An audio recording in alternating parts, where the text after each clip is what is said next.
comment lire les étiquettes quand on fait des courses.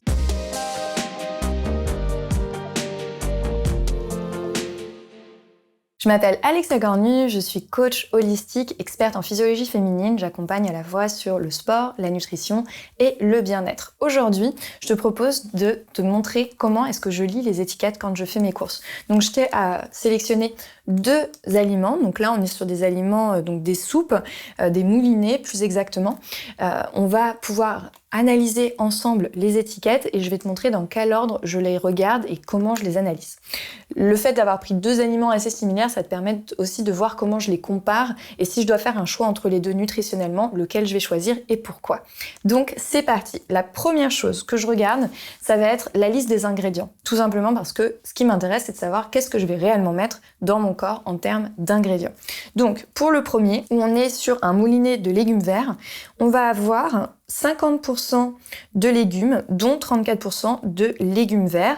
Les légumes sont énumérés, donc on est courgettes, brocolis, oignons, épinards, carottes, poireaux, haricots verts, céleri rave.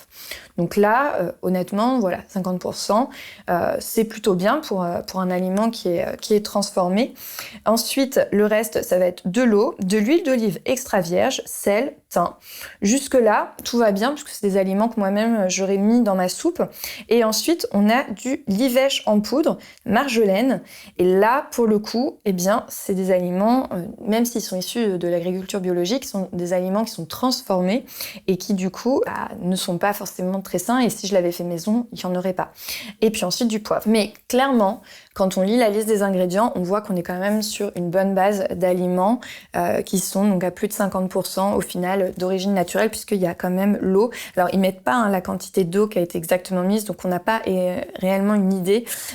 Idem pour le livèche en poudre et marjolaine en poudre, donc qui sont du coup des aliments très transformés. On ne sait pas exactement quelle est la quantité exacte. Ensuite, pour le deuxième, même exercice, on lit en premier les ingrédients. Donc là, on est à 55% de légumes, donc c'est intéressant, il y a plus de légumes dans le second. Au niveau des légumes, on va être sur carottes, pommes de terre.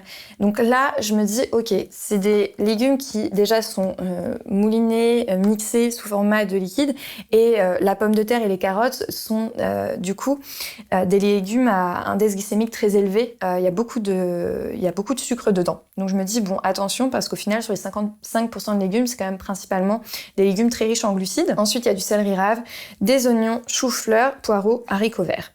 Toujours l'eau, l'huile d'olive extra vierge, le sel, il y a de l'ail également, du thym, du poivre, de la muscade et là aussi on retrouve le livèche en poudre et marjolaine en poudre.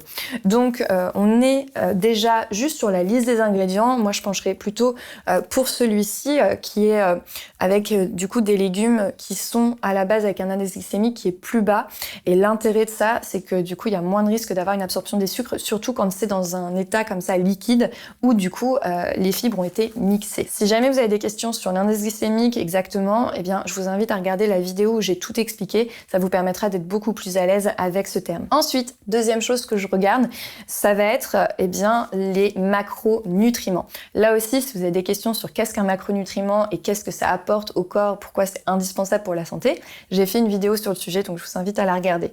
Les macronutriments, donc c'est les lipides, les glucides et les protéines. Donc là, je vais regarder donc les matières grasses, on va être sur les lipides. On est à 1,3 g pour 100 g. Alors je regarde toujours pour 100 g, ça me permet de comparer parce que sinon en fait c'est pour une portion, mais d'un produit à l'autre, la portion ne peut pas faire le même nombre de grammes. Donc toujours regarder pour 100 g. Donc le vert au niveau donc des matières grasses, on est à 1,3 et l'orange, je l'ai dit vert et orange, c'est plus facile à reconnaître, on est à 0,09. Alors certaines personnes diront chouette, il y a moins de graisse, sauf qu'en fait les graisses, surtout quand on est aux alentours de 1 g pour 100 g, sachez que c'est des graisses qui sont importantes et bonnes pour la santé. Là, pour le coup, c'est finalement l'huile d'olive extra vierge qui en plus est issue de l'agriculture bio. Donc, c'est pas mauvais pour le coup dans cette recette d'avoir des graisses, surtout en si petite quantité. La deuxième chose que je regarde quand j'essaye de comparer des étiquettes, ça va être les macronutriments. Si jamais tu n'es pas à l'aise avec le terme de macronutriments, je t'invite à regarder la vidéo où j'explique tout, comme ça tu comprendras l'intérêt des glucides, des protéines et des lipides. Donc les macronutriments dans ces deux recettes, je vais vraiment dire le vert pour celui-ci et le orange pour celui-ci, comme ça ce sera plus facile. On va être donc au niveau des graisses, donc les graisses ce sont les lipides. Sur le premier, donc je regarde toujours soit pour 100 ml, soit pour 100 grammes, en fonction voilà, de ce qui est indiqué, mais toujours prendre l'identifiant pour 100 pour pouvoir se remettre en fait dans la valeur, parce que là les portions, vu que c'est la même marque, ce sont les mêmes, mais d'une marque à l'autre en fait les portions sont pas les mêmes. Des fois il y a une portion ça fait 30 grammes et sur une autre marque c'est 25 grammes, donc du coup de comparer pour 100 ça permet de savoir exactement où on est. Donc là les deux on va les comparer pour 100 ml. Pour 100 ml on a 1,3 g de lipides, de matière grasse pour le vert, et on a 0,9 g de matière grasse pour le orange. Alors vous pourriez dire, ah bah chouette, ça veut dire que l'orange est meilleur. Sauf que non, puisque en si petite quantité, on est quand même sur des matières grasses qui sont en quantité très raisonnable. Et puis en plus de ça, les matières grasses font partie de l'équilibre alimentaire. Donc d'avoir des matières grasses dans ces aliments, ça pose aucun problème. Et entre 0,9 et 1,3 g, honnêtement, la différence est trop infime, donc les deux sont OK. Surtout que quand on a lu les ingrédients précédemment, on sait que la matière grasse, ça vient de l'huile d'olive vierge qui est en plus d'origine bio, donc en termes de qualité, on y est. La deuxième chose qu'on va regarder, ça va être les glucides. Les glucides, donc c'est la quantité de sucre qu'il va y avoir dans nos aliments. Là, il n'y a pas de surprise. Le orange, du coup, qui contenait les carottes, la pomme de terre, est à 3,8. Là où, finalement, le vert, où il y a, du coup, des carottes en beaucoup plus petite quantité et plus de courgettes, de brocolis, et bien là, on est à 1,8 g. Donc, du coup, ça va du simple au double, hein, tout simplement, en termes de quantité de glucides entre ces deux produits de la même marque. Encore une fois, les glucides sont pas inintéressants. Attention là, parce que les fibres ont été du coup mixées, qu'en plus c'est des aliments qui sont cuits, donc très rapides à être digérés. Donc juste s'assurer de rajouter en fait à côté des fibres, d'accord? Ce qui permettra, si on part pour l'option orange, du coup d'avoir un meilleur équilibre. Alors que pour le coup, l'option vert, on n'est pas obligé forcément de rajouter des fibres en plus, puisque les glucides sont beaucoup moins importants. Enfin, le dernier, ce sont les protéines. Et là, c'est exactement la même chose. On est à 0,8 g pour les deux recettes. Donc, en gros, si je devais choisir ces deux aliments, les deux, honnêtement, je peux les consommer parce que la qualité par rapport au fait que c'est des aliments transformés est quand même très correcte. Celui-ci, je rajouterais en fait, par exemple, une portion de lentilles ou je rajouterais des petites graines pour ajouter dedans, genre des graines de courge pour mettre dans ma soupe. En tout cas, je la mangerai pas telle quelle, sans fibres, parce que l'indice glycémique risque d'être quand même relativement élevé avec le taux de glucides qu'il y a dedans et le fait que ce soit mixé. Celle-ci, vous pouvez la manger telle quelle. Dans les deux cas, les protéines sont très faibles, donc je rajouterai quand même une portion de protéines. Ça peut être soit une petite sardine, ça peut être un œuf sur le plat, ou alors si vous voulez des protéines d'origine végétale, ça peut être des graines ou alors des amandes, des noix. Enfin voilà, vous pouvez totalement choisir de rajouter les protéines de votre choix.